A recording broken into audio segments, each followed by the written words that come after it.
The Galactic Council chamber was silent, a rare occurrence for a gathering of species that had spent eons debating the intricacies of interstellar politics. Today, however, the air was thick with disbelief. On the central holo display, a fleet of human ships orbited a dying star. Their sleek, angular designs, a stark contrast to the organic curves of the Council's own vessels. For the Zainari, a species that had spent 300 years perfecting their flagship, the Eternal Dawn, the sight was nothing short of humiliating. "How is this possible?" hissed Zainari Ambassador Kilara, her bioluminescent scales flickering with agitation. "We spent centuries building one ship. They made hundreds in a week." The human representative, a middle-aged man named Elias Carter, leaned back in his chair, a faint smirk playing on his lips.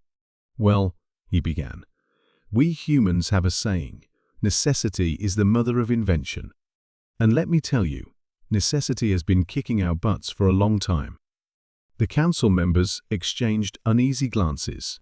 The humans had only joined the Galactic Union a decade ago, a mere blink in cosmic terms. Yet, in that short span, they had gone from barely achieving warp travel to outproducing every other species combined. It had started with the Kralthax, a warlike species that had declared war on humanity after a misunderstanding over trade routes. The Kralthax had expected an easy victory. Their fleet, honed over millennia, was unmatched in firepower and size. But they hadn't accounted for humanity's sheer efficiency. When the first Kralthax warship entered the Sol system, it was met not with a single human vessel, but with a swarm of drones, each no larger than a shuttle but armed to the teeth. The drones overwhelmed the warship, tearing through its defenses like a school of piranha. By the time reinforcements arrived, the humans had already retrofitted an asteroid into a makeshift fortress. The Kralthax retreated, baffled. They regrouped, planning a full-scale invasion. But by the time their fleet reached human space, they found it bristling with ships, hundreds of them, each one fresh off the assembly line. "How?" Kilara demanded, her voice trembling with a mix of anger and awe. Elias shrugged. "We automated the process.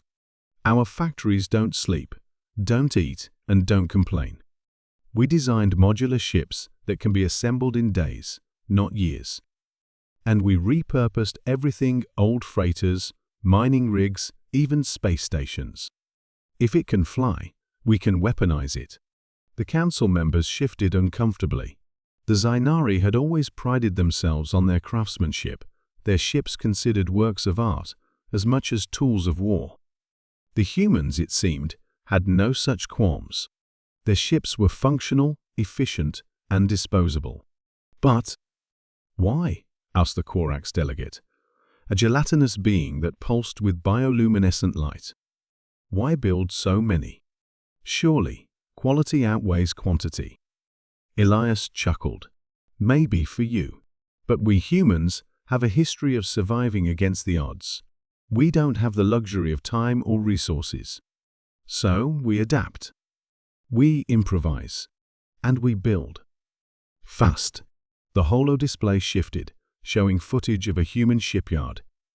Massive 3D printers churned out hull sections, while robotic arms assembled them with precision. Workers in exosuits moved among the machines, their movements swift and practiced. The scale was staggering. "And what happens when your enemies adapt?" Kilara asked, her voice tinged with bitterness. "What happens when they learn to counter your efficiency?" Elias's smirk faded, replaced by a steely resolve. "Then we'll adapt again. That's what we do. We don't give up. We don't back down. And we sure as hell don't wait centuries to build a single ship." The chamber fell silent once more.